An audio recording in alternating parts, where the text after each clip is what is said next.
அண்மைச் செய்தி. ஆவின் நிறுவனம் மூலம் பால் கொள்முதலை அதிகரிக்க முதலமைச்சர் விஜய் அறிவுறுத்தியுள்ளார்.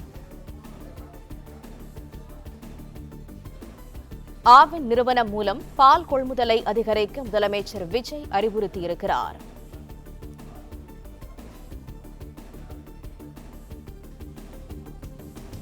சென்னை தலைமைச் செயலகத்தில் நடைபெற்ற அமைச்சர் அதிகாரிகளுடனான ஆலோசனைக் கூட்டத்தில் முதலமைச்சர் விஜய் இதனை வலியுறுத்தியிருக்கிறார். அண்மைச் செய்தியாக பார்த்து வருகிறோம். ஆவின் நிறுவனம் மூலம் பால் கொள்முதலை அதிகரிக்க முதலமைச்சர் விஜய் அறிவுறுத்தியுள்ளார். சென்னை தலைமைச் செயலகத்தில் நடைபெற்ற அமைச்சர் அதிகாரிகளுடனான ஆலோசனைக் கூட்டத்தில் அறிவுறுத்தியுள்ளார். கூடுதல் தகவல்களை தருகிறார் எமது செய்தியாளர் பாண்டியராஜன். முழு விவரங்கள் என்ன? தமிழ்நாடு முதலமைச்சர் விஜய் அவர்களுடைய தலைமையில சென்னை தலைமைச் செயலகத்தில் இன்று பால்வளத்துறை தொடர்பான ஆய்வுக் கூட்டம் நடைபெற்றிருந்தது. பால்வளத்துறை அமைச்சர் விஜயலட்சுமி மற்றும் துறை சார்ந்த அதிகாரிகள் எல்லாம் அதிலே கலந்து கொண்டிருந்தார்கள். ஆவின் பால் நிறுவனம் குறித்து பல்வேறு கேள்விகளையும் தமிழ்நாடு முதலமைச்சர் அந்த ஆய்வுக் கூட்டத்தின் போது எழுப்பியிருக்கிறார்.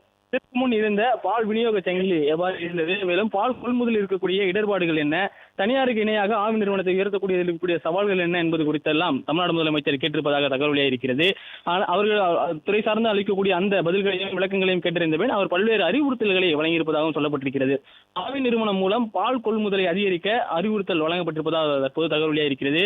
அதாவது ஆவின் நிறுவனம் தற்போது பால் விவசாயிகளிடமிருந்து வரக்கூடிய அந்த பொருட்களினுடைய அளவை அதிகரிக்க வேண்டும் என்கின்ற ஒரு அறிவுறுத்தல் முதலமைச்சர் மூலமாக வழங்கப்பட்டிருப்பதாக சொல்லப்பட்டிருக்கிறது. அதே நேரத்தில் ஆவின் பால் விநியோக சங்கிலியை விரிவுபடுத்த வேண்டும். அதாவது தற்போது விநியோகம் செய்யப்படக்கூடிய அந்த பாலின் அளவை விட இன்னும் கூடுதலாக மக்களிடம் ஆவினை கொண்டு போய் சேர்க்க வேண்டும் என்கின்ற ஒரு அறிவுறுத்தல் வழங்கப்பட்டிருப்பதாக சொல்லப்பட்டிருக்கிறது.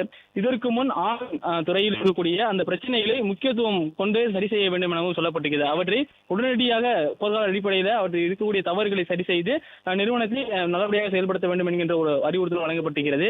தனியாருக்கு இணையாக ஆவின் பால் நிறுவனத்தை தரம் உயர்த்துவதற்கான பணிகளை தொடங்க வேண்டும் என்கின்ற ஒரு அறிவுறுத்தலையும் அமைச்சருக்கு தமிழ்நாடு முதலமைச்சர் அவர்கள் வழங்கியிருப்பதாக சொல்லப்பட்டிருக்கிறது. அதே நேரத்தில் தமிழக வெற்றிக் கழகத்தினுடைய தேர்தல் வாக்குறுதியில் பால் கொள்முதலினுடைய விலையை ஆவின் பால் நிறுவனத்திற்காக கொள்முதல் செய்யக்கூடிய பாலினுடைய விலையை அதிகரிப்பதற்கான நடவடிக்கை எடுக்கப்படும் என சொல்லப்பட்டிருக்கிறது.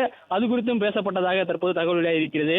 ஆவின் பால் நிறுவனம் மூலமாக பால் கொள்முதல் விலையை அதிகரிப்பது தொடர்பாக விரைவில் ஒரு முக்கிய முடிவு எடுக்கப்பட இருப்பதாக சொல்லப்பட்டிருக்கிறது. கொள்முதல் விலையை அதிகப்படுத்துவதற்கான வாய்ப்பு இருப்பதாகவும் சொல்லப்பட்டிருக்கிறது.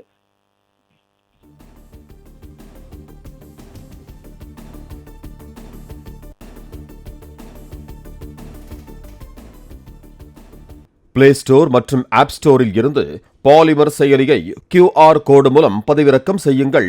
செய்திகளை உடனுக்குடன் பெறுங்கள்.